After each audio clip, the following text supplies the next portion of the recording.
Today I'm here and I'm going to present you data. We know that NTDs are intimately linked to poverty.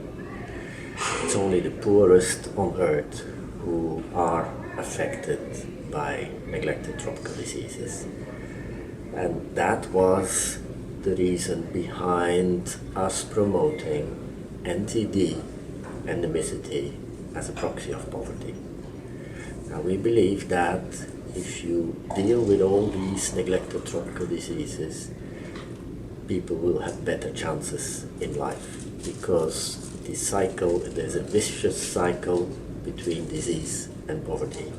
Disease keeps you in poverty, and poverty keeps you with disease. So that is the whole rationale of profiling the neglected tropical diseases in the Sustainable Development Goal framework. All interventions become part of that. By treating the people for their diseases. That can be done for acute diseases by good early case management, or for a number of diseases we can treat them preventively. Treat them regularly, once or twice a year, so that they don't develop disease. That is the whole idea behind that large-scale treatment programs, and through those programs in 2015 we reached close to 1 billion of poor people in the world. NGDOs can spearhead interventions at the country level, can also spearhead changes in approaches and strategies. The meeting here is a clear example of that. I mean, we come here every year to the NNN network, and every year I present the strategic thinking or the changes in strategic thinking in WHO, and then we discuss. Now, this year, parallel, independently from each other, we actually have taken the same direction, and that is quite encouraging, I think. The direction towards further integration among diseases in national systems and a close link to development.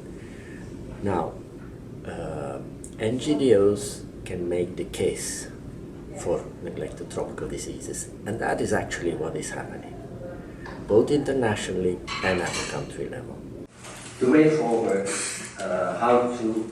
The really fundamental prevention of these diseases is elsewhere, is through development, to access to water, sanitation, hygiene, to clean environments where vectors are limited, to living separate from their animals so that the zoonotic diseases don't affect them. So that is hygiene and living conditions and development. That is in the first place why we don't see these diseases in developed countries anymore. Breaking down that package. So yes. The best framework will promote this comprehensive approach, and if it can trigger really interaction with the different sectors, I think that's a welcome development. I think we need to give ourselves a more generous approach. A lot of progress has been made, let's say, over the last 10 years. And that is due to people becoming more aware of the neglected tropical diseases. I mean, we in WHO have promoted them as a group of diseases linked with poverty, not anymore as individual diseases, and then the feasibility that you can really do something about it.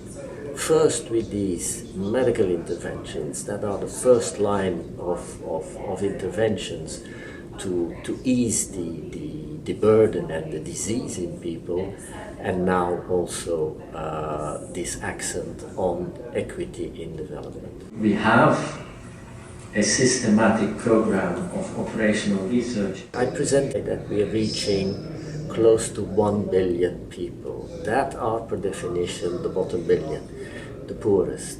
And I hope that that magic figure of 1 billion is rather going to encourage people to go further than actually become complacent, because there is still a lot of work to be done.